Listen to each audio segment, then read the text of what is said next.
Hello everyone, good morning. આજની તારીખ 5/2/2021 Friday એટલે શુક્રવાર. આજે આપણે ધોરણ 7માં સ્ટાન્ડર્ડ 7થમાં ભણીશું ઇંગ્લિશ. આપણે યુનિટ 3 સુધી કમ્પ્લીટ હતું. આજે નવી યુનિટ ચાલુ કરીશ, યુનિટ 4, ક્યુ ફોર ક્વેશ્ચન અથવા Q for yes no yes no yes no yes no. આ પાઠમાં આપણે ક્વેશ્ચન આન્સર જ ભણવાના છે, બરાબર. Q for question. તો જુઓ, તમને અહીંયા એક્ટિવિટી 1 આપી છે, રીડ એન્ડ એન્જોય. અહીંયા સરસ મજાના જોક્સ ટાઈપ છે. Parth: sir, will you punish me for what I did not do? Parth શું કહે છે કે સર, તમે મને એની સજા આપશો જે મેં આજે ના કર્યું હોય? Teacher: no, of course not. ના, એવું હું નહીં કરું.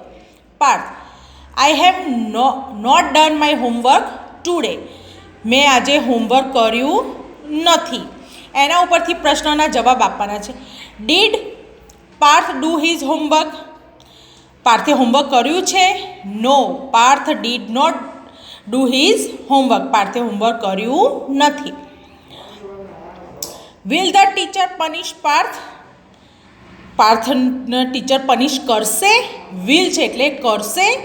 Yes, the teacher will punish Parth. હા, ટીચર પનિશ કરશે. Teacher will punish Parth because. Teacher કેમ પનિશ કરશે, સજા કેમ આપશે? બીકોઝ, કારણ કે he has not done his homework. તેણે તેનું હોમવર્ક કર્યું નથી. Tushar says, Jigar, your father was black a few months ago. શું કહે છે કે તુષાર કહે છે જીગરને કે તારા પપ્પા થોડા મહિના પહેલાં કાળા હતા, but now he is looking very fair. અત્યારે તેઓ ધોળા દેખાય છે. Jigar says, yes you are right. હા, તું સાચો છે. Tushar: does he apply fairness cream? તારા પપ્પા ફેરનેસ ક્રીમ લગાવે છે? Jigar: no, he isn't. ના, તે લગાવતા નથી. Tushar: did he consult a beautician? તેઓ કોઈ બ્યુટિશિયનનું એ કરે છે, એમ કે બ્યુટિશિયનની એ કન્સલ્ટ કરે છે? જીગર: શી બિફોર 2 months. 2 મહિના પહેલાં. He was working in an oil mill. 2 મહિના પહેલાં તે ઓઇલ મિલમાં કામ કરતા. And now he is working in a flour mill. અને અત્યારે તેઓ લોટની મિલમાં કામ કરે છે. એટલે પહેલાં જ્યારે ઓઇલ મિલમાં કામ કરતા હતા ત્યારે કાળા હતા, અને અત્યારે લોટની મિલમાં કામ કરે છે એટલે સફેદ છે. Did Jigar's father apply a face cream? જીગરના ફાધર ફેસ ક્રીમ લગાવતા હતા? No, Jigar's father did not apply face cream. Did Jigar's father consult a beautician? No, Jigar's father did not consult a beautician. Did Jigar's father work in a coal mine? No, Jigar's father did not work in a coal mine. Teacher says, why are you late today? તારે આજે કેમ મોડું થયું? Chintu: sir, I got up a bit late today. આજે હું થોડો મોડો ઉઠ્યો. I was in hurry. હું ઉતાવળમાં હતો. I pressed the toothpaste very hard. અને મેં જોરથી, આપણે જે દાંતે ઘસે છે કોલગેટ, એ મેં ફટાફટ થોડી જોરથી દબાઈ. And the whole paste came out. અને બધી પેસ્ટ બહાર આવી ગઈ. I tried very hard to put paste back into the tube. અને મેં કોશિશ કરી, બહુ જ કોશિશ કરી કે આ બધી જે પેસ્ટ બહાર આવી ગઈ છે જે ટ્યુબની અંદર, હું પાછી નાખું. I tried for more than an hour. મેં કલાક સુધી આના માટે મેં કોશિશ કરી, બટ આઈ ફેલ. પણ હું નાકામ રહ્યો. Then I started for school, so I reach late. અને મને એમ થયું કે મને સ્કૂલે જવા દે, એટલે મને આવવામાં મોડું થયું. Did Chintu get up on time? Chintu એના જે ટાઈમે ઉઠે છે એ ટાઈમે ઉઠ્યો હતો? No, Chintu did not get up on time. ના, તે ટાઈમે ઉઠ્યો નહોતો. Did Chintu put the paste back into the tube? Did he succeed? તેને ટ્યુબને અંદર નાખવાની કોશિશ કરી, તે સક્સેસ થયો તો? Yes, Chintu put the paste back into the tube. હા, તેણે નાખવાની કોશિશ કરી. He did not succeed. તે સક્સેસ ના થયો. Did Chintu reach the school on time? તે સ્કૂલે જે ટાઈમે જાય છે એ જ ટાઈમે ગયો હતો? No Chintu did not reach the school on time. ના, તે સ્કૂલના ટાઈમે ગયો નહોતો. જુઓ આગળ.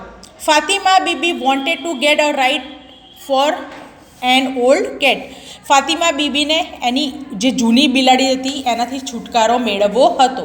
શી asked her husband Mulla Nasruddin to take the cat to nearby forest and leave her there. એને એના હસબન્ડ મુલ્લા નસરુદ્દીનને કહ્યું કે જંગલમાં આને મૂકી આવો. કોને? બિલાડીને.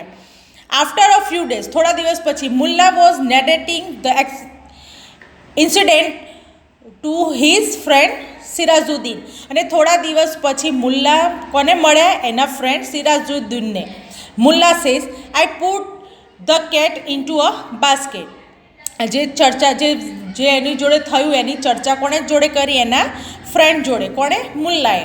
મુલ્લા શું કહે છે કે મેં બિલાડીને બાસ્કેટમાં મૂકી. Walk throw unknown streets. એવી જગ્યાએ ગયો જે જાણીતી ના હોય એવી શેરીઓમાં ગયો. Reach the forest. અને હું જંગલમાં પહોંચ્યો અજાણ્યો શેરીમાંથી. I took many trails turning round and round. એમ કે ગોળ ગોળ ફરીને હું ગયો. And reached a dense grove. અને હું ગાઢ જંગલમાં ગયો. Then I open the basket and that cat jumped out. અને મેં જેવું બાસ્કેટ ખોલ્યું એમાંથી કેટ કૂદીને ઉતરી ગઈ. Siraj, so finally you got a rid of the cat. Did Fatima thank you. તો તને તો આખરે એમ કે બિલાડીથી છુટકારો મળી ગયો છે અને તને ફાતિમાએ આભાર માન્યો હશે. મુલ્લા, નો ફાતિમા થેન્ક ધ કેટ. ના, ફાતિમાએ તો બિલાડીને થેન્ક કર્યું. સિરાજે પૂછ્યું, વાય સો? કેમ? મુલ્લાએ કહ્યું, I came back home because of the cat. I followed her. હું તો બિલાડીના લીધે જ ઘરે પાછો આવ્યો, કારણ કે હું એની પાછળ આવ્યો હતો એટલે. બરાબર? મૂકવા ગયો હતો બિલાડીને, પણ એ પોતે જ ગુમ થઈ ગયો હતો. Did Fatima Bibi like the cat.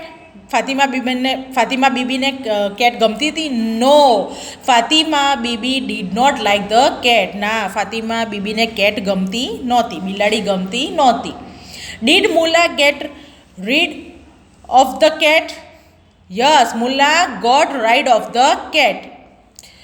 Did Mulla forget the way to his home?